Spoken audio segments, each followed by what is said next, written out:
नमस्कार साथियों, एक बार फिर से आपका जीविका एजुकेशन पॉइंट पर हार्दिक स्वागत है।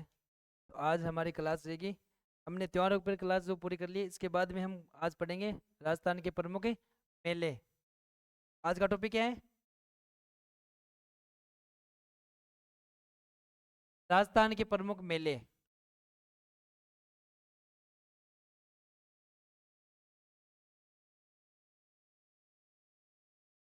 देखो, राजस्थान के मेलों की बात करें तो राजस्थान में हर एक क्षेत्र में जगह जगह गांव गांव शहर शहर में मेलों का आयोजन किया जाता है। इसमें मेले दो प्रकार के होते हैं। एक तो जन समुदाय का मेला, के हम सामान्य मेले बोलते हैं ना, जन समुदाय वाले मेले। एक होते हैं पशु मेले। पशु मेले जब हम जन समुदाय के मेलों की बात करें तो यहाँ पर जो लोग इकट्ठे होते हैं इन मेलों पर, वो उनका उद्देश्य रहता है सांप्रदायिक सद्भावना का प्रमुख उद्देश्य रहता है। सांप्रदायिक सद्भावना के लिए जो मेले होते हैं वो जन समुदाय वाले मेले। पशु मेले की बात करें तो उनका उद्देश्य होता है व्यापारिक। क्या क्या होता है? इनका व्यापारिक होता है। तो आर्थिक महत्व के लिए ये आयोजन किया जाता है इनका। आर्थिक महत्व के लिए यहाँ पर व्यापार किया जाता है, पशुओं का व्यापार। पशुओं का आदान प्रदान करते हैं। नई पशु खरीदना बेचना, इस प्रकार का कारोबार जिन मेलों में चलता है वो कौन सा होता है? वो होते हैं पशु मेले। और जन समुदाय मेलों की बात करें तो धार्मिक मान्यता को आधार मानते हुए इनका आयोजन किया जाता है। किसका? जो जन समुदाय समुदाय वाले मेले होते हैं। इसमें भी देखो आप, जैसे मान लो रामदेव जी का मेला है। रामदेव जी का मेला है जो जनसंख्या दृष्टि से सबसे बड़ा मेला माना जाता है। उसी प्रकार से पशु मेले की बात करें, रामदेव वाला पशु मेला वो वहां नहीं लगता है, वो नागौर में लगता है। नागौर में रामदेव, बाबा रामदेव पशु मेले का आयोजन होता है। वहीं बाबा रामदेव का मेला का आयोजन होता है जैसलमेर के कौन सी जगह? पोखरण रामदेवरा में लगता है। वो जन समुदाय का सबसे बड़ा मेला है रामदेव जी वाला, जैसलमेर वाला। वहीं पशु मेले की बात करें वो नागौर में लगता है। कहाँ लगता है? नागौर में। तो सीधी सी बात करें, मेलों का उद्देश्य क्या होता है? देखो, व्यापारिक होता है। व्यापारिक, सामाजिक व धार्मिक उद्देश्यों के लिए। व्यापारिक, सामाजिक व धार्मिक उद्देश्यों के लिए जिन स्थानों पर लोग इकट्ठे होते हैं, वहां भीड़ जमा होती है, उन्हीं को हम क्या कह देते हैं? उन्हीं को मेले कहा जाता है। क्या कहा जाता है? मेले। राजस्थान में सर्वाधिक मेले की बात करें, राजस्थान में सर्वाधिक मेले की बात करें, ये लगते हैं डूंगरपुर में। कहाँ लगते हैं? डूंगरपुर में लगते हैं। डूंगरपुर वागड़ क्षेत्र का एक जिला, डूंगरपुर बांसवाड़ा को वागड़ कहा जाता है। इसमें डूंगरपुर में सर्वाधिक मेले का आयोजन होता है। कहाँ पर? डूंगरपुर में। वहीं बात करें सर्वाधिक पशु मेले की बात करें, ये लगता है नागौर में, सॉरी डीडवा कुछ समय में। राजस्थान में सर्वाधिक पशु मेलों का आयोजन,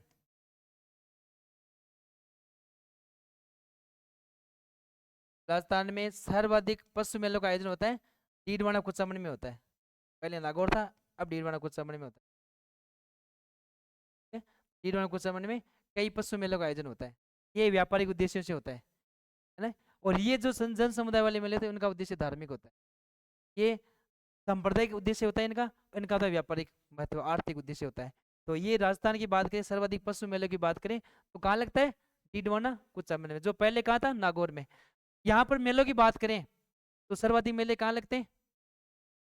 डूंगरपुर में लगते हैं। कहाँ लगते हैं? डूंगरपुर में। अब बात करें हम राजस्थान के मेलों की, एक एक जिले वाइज हम मेले यहाँ पर पढ़ने जा रहे हैं। तो जैसे हम सबसे पहले पढ़े तो अजमेर के मेले। कहाँ के मेले पढ़े? अजमेर का मेला। अजमेर क्षेत्र की बात करें तो यहाँ पर हमारे हर जिले में जगह जगह गांव गांव में मेलों का आयोजन होता है। इसलिए हम यहाँ पर मेलों को शुरू करें तो जिले वाइज यहाँ पर मेले पड़ेंगे। तो अजमेर की बात करें तो अजमेर का एक बड़ा मेला पुष्कर का मेला की बात करें, कौन सा मेला पड़ता है? पुष्कर मेला। अजमेर में कौन से मेला का आयोजन होता है? पुष्कर मेला। ये लगता है पुष्कर अजमेर में। कहाँ लगता है? पुष्कर अजमेर में पड़ता है।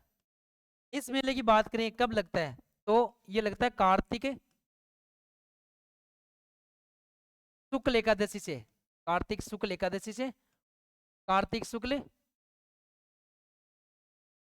पूर्णिमा तक लगता है। तो मुख्य रूप से मेले की बात करें तो आपको याद है ना, कार्तिक पूर्णिमा को, कार्तिक पूर्णिमा को ये मुख्य दिन है इस मेले का, याद है ना। पुष्कर मेला एक तिथि विशेष पूछे तो कब बताना आपको, कार्तिक पूर्णिमा को लगता है। अगर पूछा जाए कब से कब तक लगता है तो कार्तिक शुक्ल एकादशी से कार्तिक पूर्णिमा तक इस मेले का आयोजन होता है। मेले का नाम क्या है, पुष्कर मेला। इसे राजस्थान का सबसे रंगीन मेला कहा जाता है, राजस्थान का सबसे रंगीन मेला।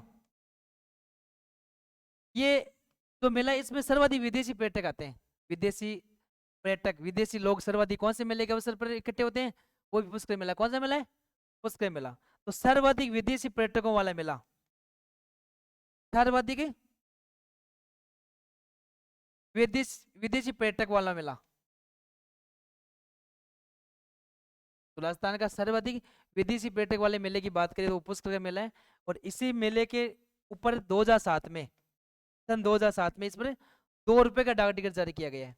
कितने रुपए का, 2 रुपए का डाक टिकट जारी किया गया इस पर। तो किस मेले पर राजस्थान में 2 रुपए का डाक टिकट जारी किया गया था 2007 में, तो वो क्या हो जाएगा, पुष्कर मेला।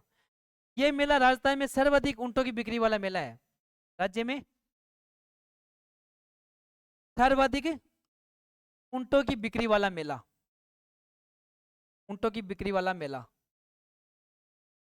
ये भी कौन सा हो जाएगा, पुष्कर मेला। ये राज्य का सर्वाधिक ऊंटों की बिक्री वाला मेला है। इसी अजमेर क्षेत्र के एक व्यक्ति है, अजमेर क्षेत्र के रहने वाले अशोक टाक, क्या नाम है उनका, अशोक टाक। इन अशोक टाक को केमलमैन कहा जाता है, क्या कहा जाता है, केमलमैन कहा जाता है इनको, केमलमैन। तो ये अशोक टाक को राजस्थान में केमलमैन के नाम से जाना जाता है। राजस्थान में सर्वाधिक ऊंटों की बिक्री की बात करें तो वो मेला कौन सा है, वो है पुष्कर का मेला, राजस्थान का सबसे रंगीन मेला। राजस्थान में सर्वाधिक विदेशी पर्यटकों वाला मेला भी कौन सा हो गया, पुष्कर मेला। ये पुष्कर जो झील है राजस्थान की सबसे पवित्र झील मानी जाती है, राजस्थान की सबसे पवित्र पवित्र झील, राजस्थान की सबसे पवित्र झील। किस आधार पे, धार्मिक आधार पे, तो केवल धार्मिक मान्यता के आधार पर इसको पवित्र माना जाता है। यहाँ पर इस कहा जाता है इसमें स्नान करने से लोगों को पुण्य मिलता है। तो ये इस झील को हम बात करें धार्मिक आधार पर तो इसको किस नाम से जानते हैं, सबसे राजस्थान की पवित्र झील। अब वही बात करें समझता के आधार पर तो राजस्थान की एक प्रदूषित झील हो जाती है ये, कौन सी झील है, पुष्कर झील। पुष्कर में एक मंदिर है ब्रह्मा जी का मंदिर, किसका मंदिर है, ब्रह्मा जी का मंदिर। ये विश्व का एकमात्र मंदिर है, ये विश्व का ब्रह्मा का एकमात्र मंदिर है। तो कहाँ है, पुष्कर अजमेर में पड़ता है। ये झील है राजस्थान की सबसे पवित्र झील, धार्मिक आधार पर न कि स्वच्छता के आधार पर। यहाँ पर मेला बढ़ता है जो कार्तिक पूर्णिमा को भरा जाता है। ये राजस्थान का सबसे रंगीन मेला होता है, इसमें सर्वाधिक विदेशी पर्यटक आते हैं। ये सर्वाधिक ऊंटों की बिक्री वाला मेला है। और देखो इस मेले की खास बात है इसमें दीपदान की परंपरा होती है। इसमें क्या होती है, दीपदान की परंपरा, इसमें दीपदान की परंपरा।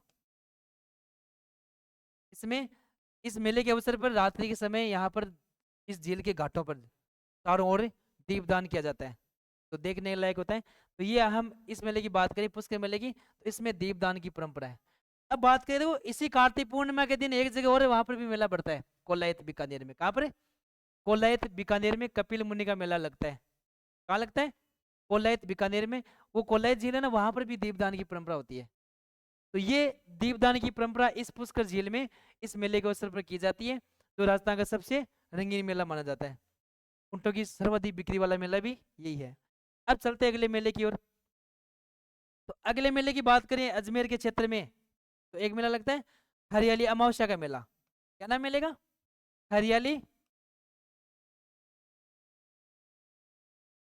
हरियाली अमावस्या का मेला।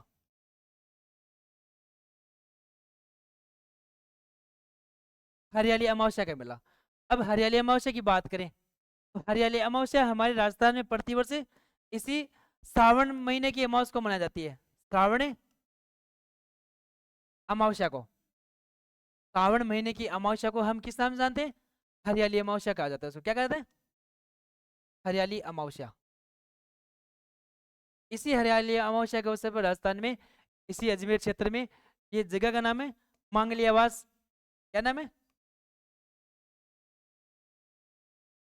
मांगलियावास अजमेर। मांगलियावास अजमेर के क्षेत्र में हरियाली अमावस्या के दिन यहाँ पर एक मेले का आयोजन होता है। उस मेले को हम कहते हैं हरियाली अमावस्या का मेला। और इसी मेले को हम और जिस नाम से जानते हैं उसका नाम है कल्प वृक्ष का मेला। क्या नाम है?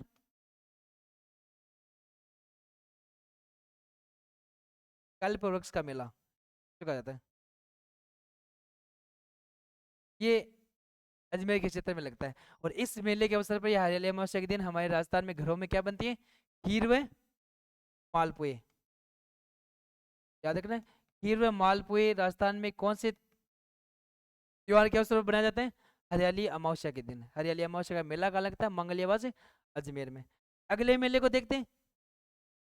तो अजमेर के क्षेत्र में एक मेला वो लगता है, ब्यावर के क्षेत्र में लगता है। वो कहाँ लगता है? ब्यावर क्षेत्र में। तो बोलते हैं बादशाह का मेला। क्या बोलते हैं? बादशाह का मेला या सवारी। इसका आयोजन कब होता है? ये भी अजमेर क्षेत्र में ब्यावर का मेला है। ये ब्यावर का मेला ना, तो ये लगता है प्रतिवर्ष होली के अगले दिन। कौन से दिन? धुलंडी के दिन। धुलंडी के दिन अर्थात चैत्र कृष्ण एकम को। देखो, फाल्गुन पूर्णिमा को होली, होली का अगला दिन चैत्र महीना शुरू होता है, चैत्र कृष्ण एकम को धुलंडी का दिन है। इसी दिन ब्यावर क्षेत्र में, कहां पर? ब्यावर में। यहाँ पर बादशाह की सवारी निकलती है। किसकी सवारी? बादशाह की सवारी। इस मेले के अवसर पर निकलती है बादशाह की सवारी। और इस सवारी का विशेष महत्व यह है कि इस सवारी के आगे एक युवक है जो बीरबल का किरदार निभाता है। एक युवक क्या बना हुआ है? बीरबल। तो वो बीरबल है, वो एक नृत्य करता है। उस नृत्य को हम बोलते हैं बीरबल नृत्य। क्या बोलते हैं? बीरबल नृत्य। और इसी नृत्य को कहा जाता है भैरव नृत्य। भैरव नृत्य या इसे बोलते हैं मयूर नृत्य। मयूर नृत्य। तो राजस्थान में मयूर नृत्य की बात करें तो वो बादशाह की सवारी के समय किया जाता है ब्यावर के क्षेत्र में। बादशाह की सवारी कब निकलती है? धुलंडी के दिन अर्थात चैत्र कृष्ण एकम को बादशाह की सवारी ब्यावर क्षेत्र में निकलती है। अजमेर के पास ब्यावर में की सवारी निकलती है। यहाँ पर बादशाह की सवारी के आगे एक युवक है जो बीरबल बना हुआ है। बीरबल कौन था? अकबर का दरबारी, अकबर का घनिष्ठ मित्र दरबारी बीरबल, जिसका वास्तविक नाम था महेश दास। तो वो बीरबल बना हुआ है। बीरबल एक नृत्य करता है। नृत्य का नाम क्या है? भैरव नृत्य, या इसको दूसरी भाषा में क्या बोलते हैं? मयूर नृत्य भी कहा जाता है। तो ये मयूर नृत्य और भैरव नृत्य इसी सवारी का एक प्रमुख नृत्य है। राजस्थान में बादशाह की होली की बात करें, राजस्थान में एक होली भी जिसका नाम बादशाह की होली है। बादशाह की होली। तो ये क्षेत्र हो जाएगा नाथद्वारा राजसमंद। नाथद्वारा राजसमंद में, नाथद्वारा राजसमंद में प्रतिवर्ष बादशाह की जो होली है वो खेली जाती है। बादशाह की सवारी ब्यावर में और बादशाह की होली नाथद्वारा राजसमंद में। चलते हैं अगले मेले की ओर। तो ये मेले हमने जो पढ़े अभी कौन से जिले के पढ़े? अलवर, सॉरी अजमेर के। अब बात करते हैं जोधपुर के मेले की।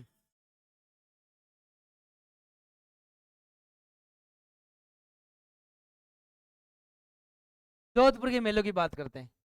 तो जोधपुर के क्षेत्र में पहले बड़े मेले की बात करें तो देखो यहाँ पर बढ़ता कौन सा मेला? खेजड़दी मेला। कौन सा मेला पड़ता है? खेजड़दी मेला। और ये खेजड़दी मेला है वो प्रतिवर्ष बढ़ा जाता है तेजा दशमी के दिन। कब बढ़ा जाता है? तेजा दशमी के दिन अर्थात भाद्रपद शुक्ल दशमी को बढ़ा जाता है। तेजा दशमी का जो मेला है वो प्रतिवर्ष भाद्रपद शुक्ल दशमी को भरा जाता है। और जिस स्थान पर भरा जाता है उसका नाम है खेजड़ली गांव, जोधपुर। खेजड़ली गांव ये जोधपुर में भरा जाता है। और ये जो खेजड़ली गांव है ये विष्णु संप्रदाय के लोग यहाँ ज्यादा रहते हैं। तो ये विष्णु का गांव है, विष्णुई। यहाँ पर सर्वाधिक जो निवासी है वो कौन से लोग रहते हैं? विष्णु संप्रदाय के लोग। वो विष्णु संप्रदाय कौन है? तो 29 नियमों पर चलने वाले होते हैं। 29 नियम, 29 नियम कौन से संप्रदाय में होते हैं? विष्णुई में। और विष्णु संप्रदाय के संस्थापक कौन माने जाते हैं? दामोजी महाराज। कौन है? दामोजी महाराज। दामोजी महाराज के जो अनुयायी होते हैं, जो उनके शिष्य होते हैं, वही विष्णु कहलाते हैं। तो यहाँ पर विष्णु संप्रदाय का गांव है खेजड़ली गांव। यहाँ पर प्रतिवर्ष भाद्रपद शुक्ल दशमी को मेला बढ़ता है, जिसको हम किस नाम से जानते हैं? खेजड़ली मेला। ये विश्व का एकमात्र वृक्ष मेला है, विश्व का एकमात्र वृक्ष मेला। तो जोधपुर क्षेत्र में प्रतिवर्ष यहाँ पर भाद्रपद शुक्ल दशमी को एक मेले का आयोजन होता है खेजड़ली गांव में, उसको हम बोलते हैं खेजड़ली मेला। और ये विश्व का एकमात्र वृक्ष मेला है। ये अमृता देवी और 363 लोगों की शहादत में लगता है, उनके उन शहीदों को याद करते हुए इस मेले का आयोजन किया जाता है यहाँ। तो यहाँ पर कितने लोग शहीद हुए थे? 363 लोग यहाँ पर शहीद हुए थे। किसके नेतृत्व में? अमृता देवी के नेतृत्व में यहाँ पर लोगों ने प्राण गंवाए थे। यहाँ पर जोधपुर का जो शासक था अभय सिंह, उसका हकीम था गिरदास भंडारी। उस गिरदास भंडारी ने इस गांव से जबरन लकड़ियां काटने का आदेश दिए थे सेना को। तो यहाँ पर सैनिकों ने वो खेजड़ी के पेड़ काट दिए थे। जब बार बार गांव वालों ने अमृता देवी के नेतृत्व में मना किया, फिर भी गिरदास भंडारी नहीं माना, तो उसने अमृता देवी के साथ में 363 लोगों को काट दिया था पेड़ों सहित। इस घटना को विश्व संप्रदाय में बोला जाता है खड़ाना। क्या बोलते हैं इसको? खड़ाना बोलते हैं। तो जहां पर खेजड़ली गांव में विश्व संप्रदाय के 363 लोगों ने पेड़ों के साथ कटकर प्राण गंवा दिए थे, जो शहीद हो गए थे, इस घटना को विश्व संप्रदाय में क्या बोलते हैं? क्या बोलते हैं इसको? तो खड़ाना बोलते हैं। क्या बोलते हैं? खड़ाना कहा जाता है। ये खड़ाना शाखा है। तो कब हुआ था? 28 अगस्त। घटना कब की है ये? 28 अगस्त 1730 की घटना है। जो खेजड़ली आंदोलन हुआ था ना, ये कब हुआ था? खेजड़ली आंदोलन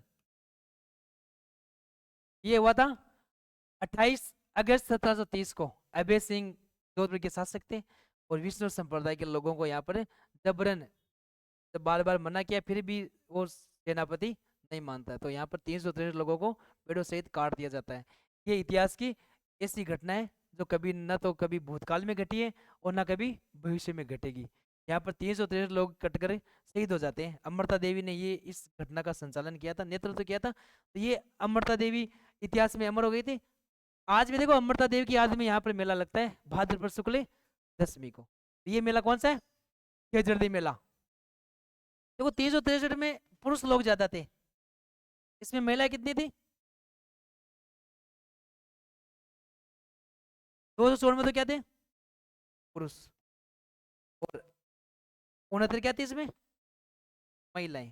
तो ये कुल संख्या थी सदस्यों की यहाँ पर शहीद होने वाले। तो बाद में राजस्थान सरकार ने अमृता देवी की याद में अमृता देवी पुरस्कार की शुरुआत की थी 1994 में। फिर 2001 में पहला अमृता देवी पुरस्कार दिया गया था गंगाराम विश्नोई को। किसको दिया गया था? गंगाराम विश्नोई को।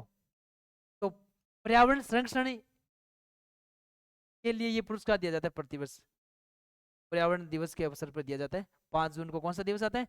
पर्यावरण दिवस। उसी अवसर पर हमारे राजस्थान में ये अमृता देवी पुरस्कार दिए जाते हैं पर्यावरण संरक्षण के लिए। तो राजस्थान में इसकी शुरुआत हुई थी 1994 में। किसकी हुई थी? अमृता देवी पुरस्कार की। और पहला कब दिया गया था? 2001 में। और किसको दिया गया था? गंगाराम विश्नोई को। ठीक है, देखते हैं अगला मेला। इसी जोधपुर क्षेत्र का एक मेला हो रहा है, जोधपुर क्षेत्र का मेला है नाग पंचमी का मेला। कौन सा मेला? नाग पंचमी का मेला। नाग पंचमी के मेले की बात करें तो ये आता है प्रतिवर्ष श्रावण कृष्ण पंचमी को। श्रावण कृष्ण पंचमी को प्रतिवर्ष जोधपुर में ये नाग पंचमी का मेला बढ़ता है। कहाँ बढ़ता है?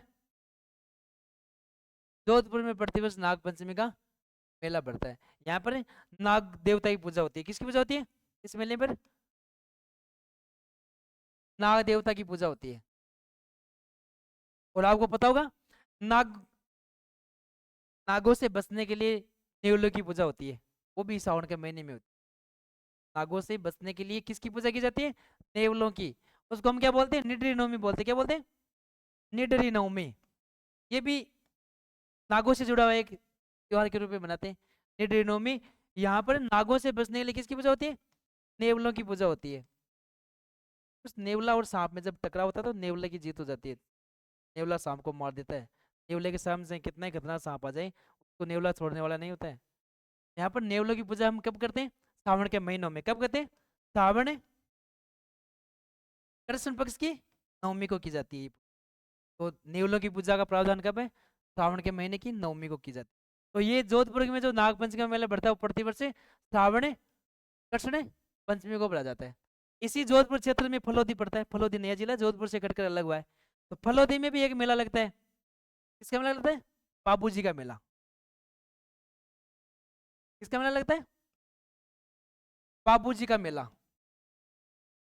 बाबू जी का मेला लगता है कोल्लू मंडी में।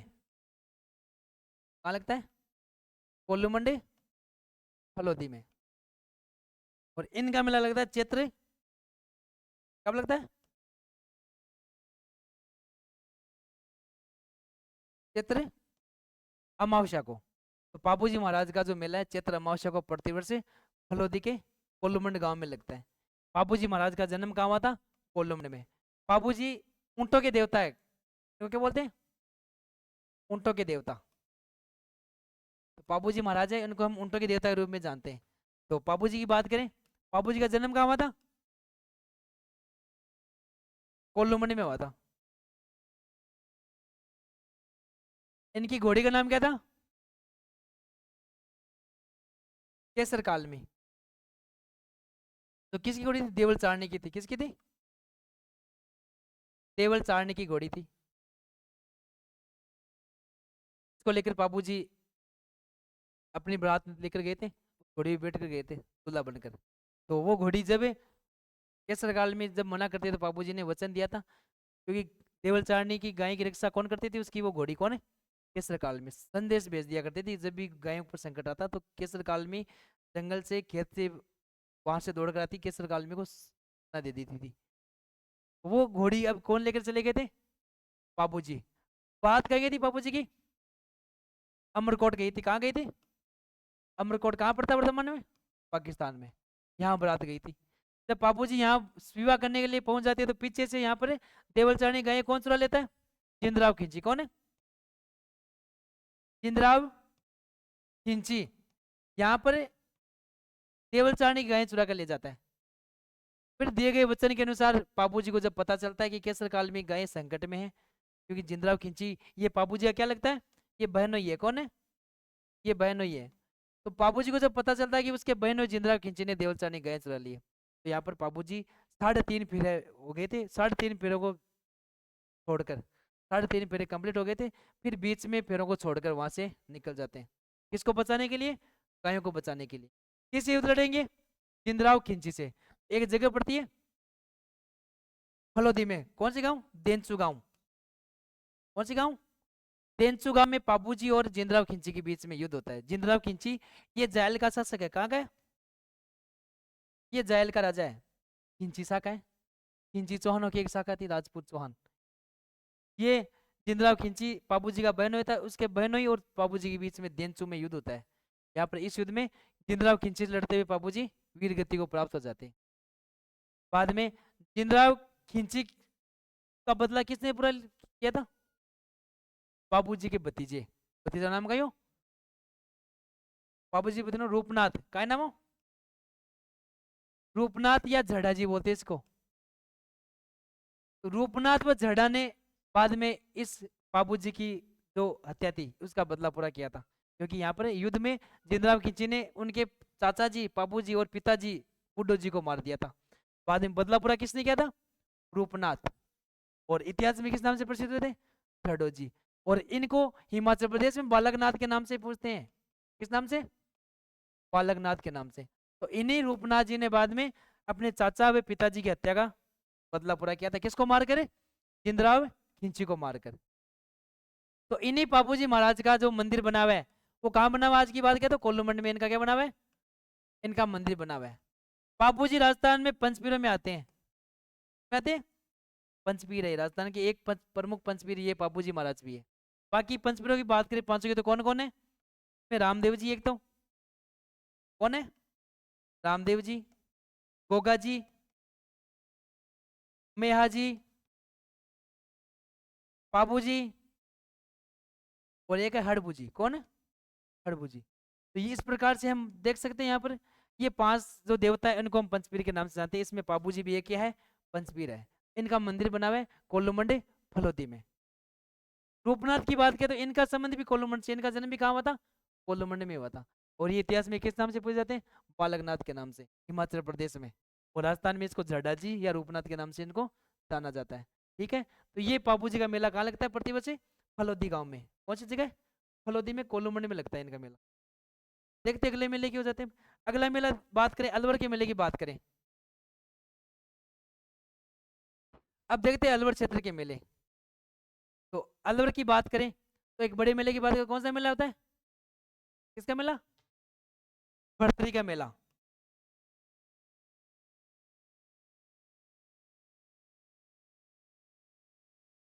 राजा भरतरी।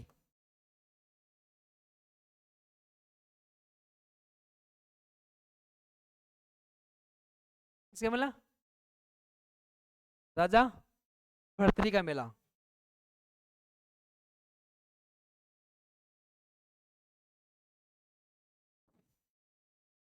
ये कब लगता है? भरतरी का मेला कहाँ लगता है? कहाँ लगता है? अलवर में लगता है। अलवर में। और भरतरी कौन थे? देखो ये उज्जैन के शासक हुआ करते थे। कहाँ के राजा थे? ये उज्जैन के शासक थे। थोड़ा थोड़ा बोल वो करो रे। उज्जैन के शासक थे। कहाँ के राजा थे? उज्जैन के। क्योंकि देखो राजा होने के बावजूद भी ये क्या बन गए थे? इन्होंने वैराग्य धारण किया था। इन्होंने क्या धारण किया था? वैराग्य धारण कर लिया था, क्योंकि ये सन्यासी बन गए थे। क्यों? इनकी रानी का नाम था रानी पिंगला। क्या नाम था? पिंगला। ये कहा जाता है कि पिंगला के धोखे के कारण यहाँ पर ये क्या बन गए थे? राजा से सन्यासी बन चुके थे। इनका मेला कब लगता है? कब लगता है? हाँ, भाद्रपद शुक्ल सप्तमी और अष्टमी को इनका मेला लगता है। दिवस कहाँ लगता है? अलवर में लगता है। तो भाद्रपद के महीने में लगता है। कहाँ लगता है? अलवर में। भाद्रपद शुक्ल पक्ष में लगता है। ठीक है, सप्तमी और अष्टमी को प्रतिवर्ष यहाँ पर भरतरी का मेला अलवर के क्षेत्र में लगता है। अलवर के क्षेत्र की बात करें तो ये आ गए थे, यहाँ पर रहने लगे थे। कहाँ से आए थे? उज्जैन से आए थे। उज्जैन के क्या थे ये पहले? शासक थे। तो इनकी पत्नी का नाम क्या था? पिंगला। तो रानी पिंगला के धोखे कारण यहाँ पर ये इन्होंने क्या धारण कर लिया था? वैराग्य। देखो ये धोखे ना, ये किसी को छोड़ने वाले नहीं होते। यहाँ पर व्यक्ति कुछ भी बन जाता है इसमें ना। देख लो आप, एक अच्छा जीवन जीने वाला एक शासक, क्या कमी थी उसके पास बताओ। यहाँ पर इनको देखो एक अमृत मिला हुआ था। किनको? राजा भर्तृहरि थे ना, इनको अमृत मिला था। और अमृत कैसा? पीने के बाद में, उसको खाने के बाद में हमेशा व्यक्ति कैसा हो जाता है? अजर अमर हो जाता है। बूढ़ा नहीं होता कभी भी। व्यक्ति जिस सुंदरता में है भी वही सुंदरता बरकरार बरकरार रहेगी उसकी। तो यहाँ पर जब भर्तृहरि को वो अमृत मिलता है, तो अमृत वो खुद ने नहीं पिया था। किसको दिया था वो? अपनी पत्नी को। क्योंकि भर्तृहरि ये नहीं चाहते थे कि उसकी पत्नी कभी बुढ़ी हो, क्योंकि वो उस पत्नी से बहुत प्रेम करते थे। तो जब अमृत पिंगला को दिया तो पिंगला ने नहीं खाया, पिंगला ने नहीं पिया था अमृत। वो पिंगला भी ये चाहती थी कि उसका प्रेमी, क्योंकि पिंगला किसी दूसरे से प्रेम करती थी। नगर का कोतवाल था, कोतवाल से प्रेम करती थी। कौन है? हाँ, पिंगला भर्तृहरि से प्रेम नहीं करती थी। तो वन साइड वाला था, वन साइड वाला फोड़ा ही गाला है। यहाँ पर ये पिंगला थी ना, ये पिंगला राजा भर्तृहरि से प्रेम नहीं करती थी। किससे करती थी? नगर कोतवाल से। नगर कोतवाल से करती थी। इधर ये जो अमृत था, अमृत मिला किसको था? भर्तृहरि को। भर्तृहरि ने किसको दिया था? पिंगला को। भर्तृहरि को लगा कि उसकी पत्नी कभी हमेशा सुंदरता उसके सामने वहीं रही, वो चाहता था। कौन? भर्तृहरि। लेकिन पिंगला कुछ और ही चाहती थी। पिंगला किसको चाहती थी? कोतवाल को। इसलिए अमृत किसको दे दिया था? अमृत दे दिया था कोतवाल को। कोतवाल से प्रेम करती थी। कोतवाल मतलब पुलिस होता है, कोतवाल का मतलब पुलिस, कोतवाल बोलते हैं। को दे दिया था। और ये अमृत कोतवाल ने भी किसको दे दिया था? एक नगर की दासी थी, उस दासी को दे दिया था। तो देखो अमृत जो भर्तृ को मिला था वो कहां तक पहुंच गया था? हाँ, तो ये दासी के पास पहुंच गया था। अब दासी को लगा कि दासी ने भी नहीं पिया था, दासी राजा से प्रेम करती थी, मतलब वो नगर जनता का प्रेम होता है राजा के प्रति, वो वाला प्रेम। राजा जनता का क्या होता है? प्रजावत्सल होता है। जनता की भलाई कौन करता है? राजा ही चाहता है। अगर राजा ये नहीं चाहता, राजा किस काम का बताओ? प्रजावर्तन राजा सबसे अच्छा राजा होता है। तो यहाँ पर दासी राजा को दे दिया था। कौन सा? वो अमृत था ना, जो भर्तृ के पास से इधर पिंगला के पास गया था, फिर गोतवाड़ा के पास में, फिर दासी के पास में, फिर राजा के पास में वापस किसके पास लगा था? भर्तृ के पास। जब भर्तृ के पास गया तो भर्तृ को लगा ये कैसे हो गया, मैंने तो पिंगला को दिया था, पिंगला से दासी के पास कैसे पहुंच गया? तब राजा ने दासी को बुलाया कि तेरे पास कहाँ से आया? तब उस दासी ने कहा कि मेरा प्रेमी कौन है? कोतवाल, उसने मुझे दिया है कि तू इसको पी ले, तो तू कभी, हाँ, आपकी सुंदरता हमेशा वैसी वैसी रहेगी, आप कभी बुढ़े नहीं होगे, इसलिए वो मुझे दिया गया था। लेकिन मैं ये चाहती हूँ कि ये आप पी लो, क्योंकि आप हमारे स्वामी हो, आप हमारे मालिक हो, राजा हो, इसलिए हम ये चाहते हैं कि वो आप पी लो, ताकि आप कभी बुढ़े नहीं हो। तो दासी को पूछा किसने दिया? कोतवाल। कोतवाल को बुलाया, कोतवाल से पूछा तेरे पास कहाँ से आया? तब इसने कहा कि मेरे पास, मुझे किसने दिया था? पिंगला, क्योंकि पिंगला मुझसे प्रेम करती। राजा को लगा कि ये दुनिया ये मैं पहले उसके काम की। तो राजा ने उसी समय ये राजकाज वहीं पर धरा का धरा वहीं छोड़ दिया था। राजकाज छोड़कर क्या धारण कर लिया था?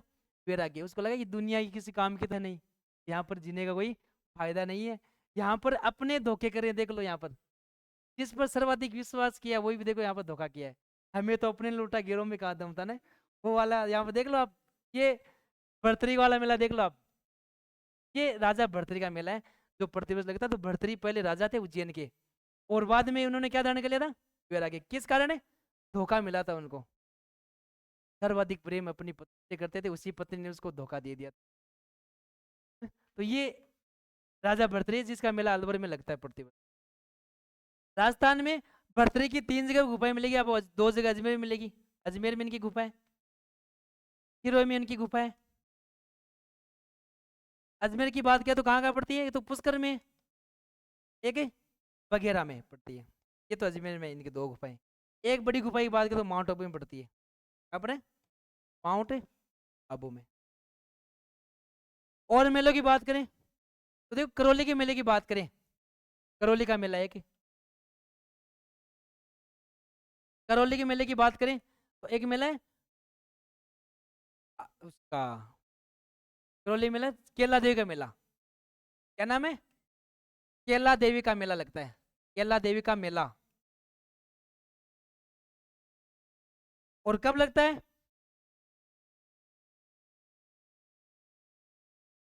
चैत्र नवरात्रों में लगता है। कब लगता है? चैत्र नवरात्रों में।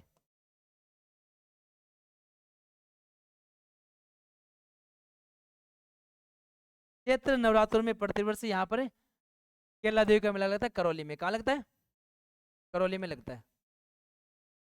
करौली में त्रिकुट पर्वत है, वहां पर केला देवी का भव्य मंदिर बना हुआ है। कहाँ बना हुआ है इनका मंदिर? है केला देवी के मंदिर की बात करें तो कहाँ बना हुआ है? त्रिकुट पर्वत है। हाँ,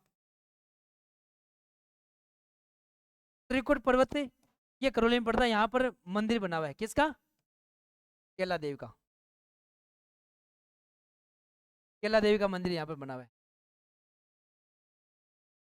और इसको देखो अंजना का, अंजना माता रूप मानते हैं इसको। किसका रूप? अंजना माता का रूप है ये, अंजना माता का रूप। और अंजना माता कौन है? हनुमान जी की माता। देखो अंजना माता का रूप है वो केला देवी है। करौली में इनका त्रिकुट पर्वत पर एक भव्य मंदिर बना हुआ है। यहीं पर चैत्र नवरात्रों में इनका भव्य मंदिर मेला बढ़ता है। ये साल में 2 बार लगता है इनका। इस बड़े मेले को क्या बोलते हैं? लक्खी मेला बोलते हैं। क्या बोलते हैं? लक्खी मेला बोलते हैं इसको। ये लक्खी मेला है, इसके लक्खी मेले का आयोजन होता है। करौली में केला देवी का त्रिकुट पर्वत के क्षेत्र में एक मेला बढ़ता है जिसको हम लक्खी मेला बोलते हैं। चैत्र नवरात्र में ये प्रतिवर्ष भरा जाता है।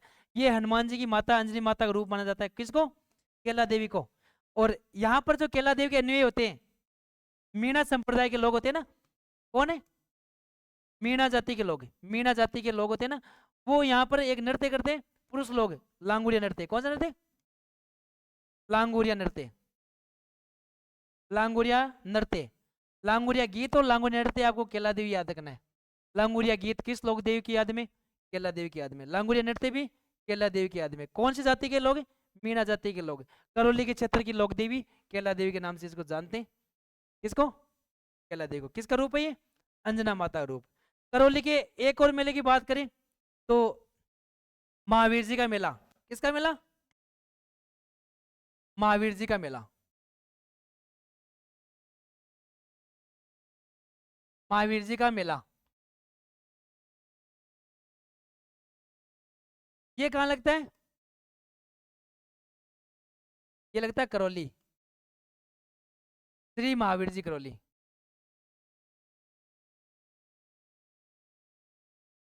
श्री महावीर जी करौली नामक स्थान पर लगता है। और ये लगता है प्रतिवर्ष चैत्र शुक्ल तेरस को लगता है। चैत्र शुक्ल तेरस को या त्रयोदशी को ये प्रतिवर्ष मेला लगता है। महावीर स्वामी को नाम सुना होगा। महावीर स्वामी जैन धर्म के वास्तविक संस्थापक थे। ये जैनों का सबसे बड़ा मेला है। जैन संप्रदाय का, राजस्थान में जैन संप्रदाय का सबसे बड़ा मेला कौन सा है? ये महावीर जी का मेला करौली में श्री महावीर जी नामक स्थान पर लगता है। ये जैन संप्रदाय का राजस्थान का सबसे बड़ा मेला है। तो जैन संप्रदाय मतलब महावीर स्वामी कौन थे? देखो महावीर स्वामी का नाम सुना होगा। महावीर स्वामी ये जैन धर्म के वास्तविक संस्थापक थे। जैन धर्म के क्या थे? वास्तविक संस्थापक। और इन्हीं जैन धर्म के वास्तविक संस्थापक की याद में इनके जन्मदिन को, क्योंकि ये जन्मदिन है इनका, इनका जन्म कब हुआ था? चैत्र शुक्ल त्रयोदशी को इनका जन्म हुआ था। तो इसीलिए ये करौली में श्री महावीर जी नामक स्थान पर प्रतिवर्ष महावीर जी का मेला बढ़ता है, जो जैन संप्रदाय का राजस्थान में सबसे बड़ा मेला है। कौन सा मेला? श्री महावीर जी का मेला। अब देखते हैं अगले मेले की बात करें। चूरू के मेले की बात करें तो सालासर बालाजी का मेला। चूरू की बात करें तो चूरू क्षेत्र में मेला लगता है सालासर बालाजी का मेला। सालासर बालाजी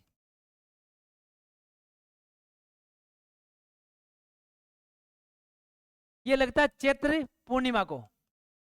कब लगता है? चैत्र पूर्णिमा। यहाँ पर देखो चैत्र पूर्णिमा बात करें, इसको बोलते हैं हनुमान जयंती। ये क्या है? ये हनुमान जयंती है। तो तिथि याद नहीं तो आपको याद रखना हनुमान जयंती के दिन लगता है। कौन सा मेला? सालासर बालाजी का मेला। सालासर बालाजी की बात करें, ये राजस्थान के एकमात्र इनका मंदिर है जहां पर बालाजी की किस रूप में पूजा होती है? दाढ़ी मूछों वाले बालाजी। यहाँ पर ये, हाँ, ये क्या है राजस्थान में?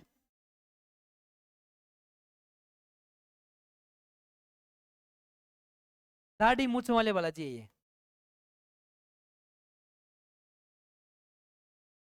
राजस्थान में इनका एक ही मंदिर है सालासर वाला, दाढ़ी मूछ वाले बालाजी। कौन से? सालासर बालाजी। इनका मेला प्रतिवर्ष चैत्र पूर्णिमा में लगता है। लगता कहाँ है? सालासर बालाजी में लगता है। सालासर चूरू, सॉरी, सालासर चूरू में इनका मेला लगता है। सालासर बालाजी का मेला चैत्र पूर्णिमा को लगता है। हनुमान जयंती के दिन लगता है। ये दाढ़ी मूछ वाले बालाजी के रूप में इनकी पूजा होती है प्रतिवर्ष।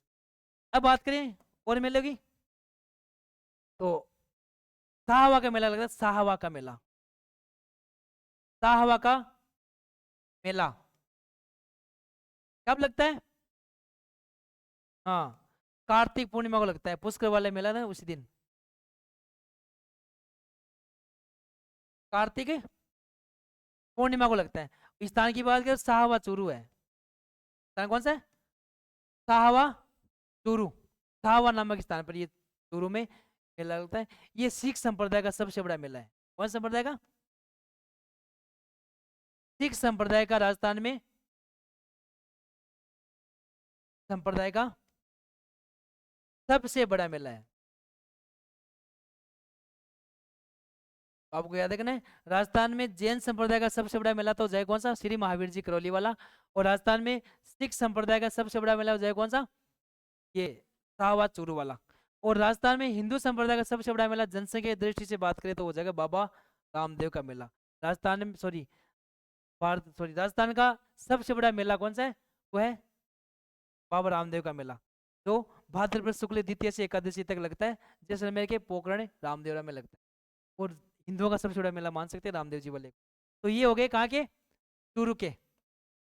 अब देखते हैं चित्तौड़गढ़ के मेले की बात करें। चित्तौड़गढ़ के मेले, चित्तौड़गढ़ मेले की बात करें तो यहाँ पर जोहर मेला पड़ता है। कौन सा मेला, जोहर मेला। और ये कब पड़ता है, हाँ चैत्र के महीने में पड़ता है। चैत्र कृष्ण पक्ष की एकादशी को पड़ता है, 11 को लगता है। चैत्र कृष्ण एकादशी मतलब चैत्र कृष्ण पक्ष की 11 को मेला लगता है, जोहर का मेला। ये चित्तौड़ में पड़ता है। कहाँ पड़ता है, चित्तौड़गढ़ में, चित्तौड़गढ़ में पड़ा जाता है। चित्तौड़गढ़ की बात करें, राजस्थान का एक ऐसा किला जहां पर सर्वाधिक जोहर हुए थे, वो कौन सा किला है, चित्तौड़ का किला। राजस्थान में सर्वाधिक साक्य, सर्वाधिक जोहर कौन से किले में हुए थे, चित्तौड़गढ़ में। चित्तौड़गढ़ को राजस्थान का गौरव कहा जाता है। क्या कहते हैं, इसको राजस्थान का गौरव कहा जाता है। राजस्थान का गौरव किस किले को कहा जाता है, चित्तौड़गढ़ को कहा जाता है। इसमें सर्वाधिक साके हुए थे, राजस्थान में सर्वाधिक साके या जोहर, राजस्थान में सर्वाधिक। यहाँ पर कितने हुए थे, 3 हुए थे। कितने हुए थे, 3 जोहर हुए थे यहाँ पर, या 3 साके हुए थे। पहले की बात करें, ये हुआ था 1303 में हुआ था। दूसरे की बात करें तो 1534-35 में हुआ था। 34 में आक्रमण हो गया था और 35 में जोहर हो गया था ना, साका हो गया था ना, क्योंकि आक्रमण करने कौन आया था 34 में, बहादुर शाह। 35 में हुआ था ये। तीसरे की बात करें 1567-68 में। अब आक्रमणकारियों की बात करें, चित्तौड़ पर आक्रमण किसने किसने किया था उसकी बात करें तो वो हो गया, इसमें हो गया अलाउद्दीन खिलजी। कौन हो गया, एक के अलाउद्दीन खिलजी। इसमें हो गया बहादुर शाह,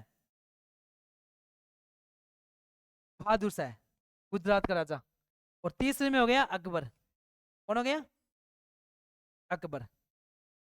तो यहाँ पर राजा कौन कौन थे, इधर तो कौन था, रावल है, रावल रतन सिंह शासक था यहाँ का इस समय। यहाँ पर था विक्रमादित्य, विक्रमादित्य। और यहाँ पर था विक्रमादित्य का भाई उदय सिंह। तो विक्रमादित्य और उदय सिंह की माता कौन थी, रानी कर्मावती।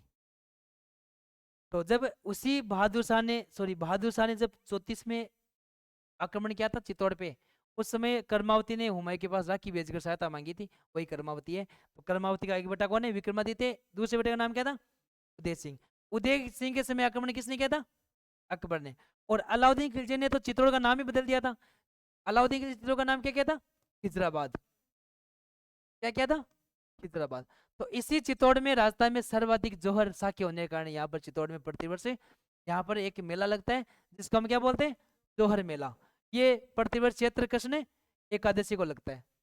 इसी चित्तौड़ में मीरा भी रहती थी। देखो मीरा एक मंदिर था चित्तौड़ में, चित्तौड़ में एक मंदिर है जिसको कुंभ श्याम का मंदिर बोलते थे। क्या बोलते थे, कुंभ श्याम का मंदिर। राजस्थान में जो मीरा देवी, मेड़ता मेड़ता निवासी मीरा, मीरा की शादी हुई थी भोजराज से। भोजराज कौन, संग्राम सिंह जी या सांगा का बेटा। क्योंकि कुछ समय के बाद में भोजराज की मृत्यु हो जाती है, मीरा जल्दी क्या हो जाती है, विधवा हो जाती है। बाद में मीराबाई जिस मंदिर में रहा करती थी, मंदिर कौन सा था, कुंभ श्याम का मंदिर। ये कहाँ पड़ता है, चित्तौड़ में पड़ता है, चित्तौड़गढ़ में पड़ता है। इसका निर्माण किया था कुंभा ने। किसने किया था, कुंभा ने। इसने इसका नाम क्या पड़ गया था, कुंभ श्याम। कुंभा ने बनाया था श्याम का मंदिर, इसलिए क्या नाम था, कुंभ श्याम का मंदिर। इसी मंदिर में बाद में संग्राम सिंह जी से मीराबाई रहा करती थी। कि मीराबाई के जो पति थे भोजराज, वो तो उनको छोड़कर चले गए थे क्योंकि वो विधवा हो चुकी थी। तो यहाँ पर मीराबाई इस मंदिर में रहा करती थी। संग्राम सिंह जी ने इसका नाम ही क्या कर दिया था, मीरा मंदिर। क्या कर दिया था, मीरा मंदिर। देखो मीरा मंदिर कौन से किले में बना हुआ है, चित्तौड़गढ़ में बना हुआ है। इसी मीरा मंदिर में मीराबाई रहा करती थी, तो इसका नाम ही मीरा मंदिर हो गया था। यहाँ पर भगवान श्री कृष्ण की पूजा पाठ किया करती थी, कौन है, मीराबाई। और इसी चित्तौड़ में मीरा महोत्सव का आयोजन होता है आज। किसका आयोजन होता है, मीरा महोत्सव। ये भी मेले की तरह होता है, मीरा महोत्सव। और इसका आयोजन होता है प्रतिवर्ष शरद पूर्णिमा को। अब बात करें शरद पूर्णिमा आती कब है, तो आश्विन है, आश्विन पूर्णिमा को आती है। आश्विन महीने की जो पूर्णिमा है, उसी दिन कौन सी पूर्णिमा मनाई जाती है, शरद पूर्णिमा। इसको रास पूर्णिमा भी कहा जाता है।